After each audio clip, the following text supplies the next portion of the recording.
फिर इन्होंने एक उत्थे ना बिजली ना पानी, उत्ते सानू रखिया। मैं रहिंदी रही हाँ सिर्फ इज्जत की खातर।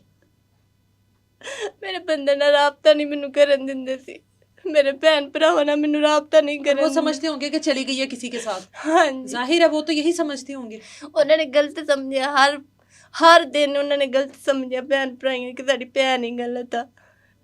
उन्होंने नहीं पता कि मैं किसी मजबूरी च बैठी हाँ।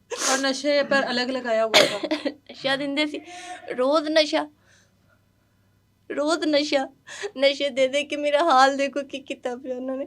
मारते थे? बहुत ज़्यादा, मेरे चेहरे ते निशान है, मेरे जिस्म ते निशान है।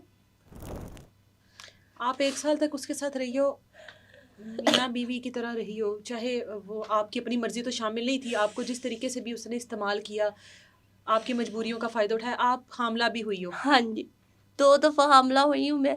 2 दफ़ा उन्होंने घर में मेडिसिन खिला के बच्चे ज़ाया करवाए हैं, मुझे तकलीफ़ में डाला है, मुझे तड़पाया है।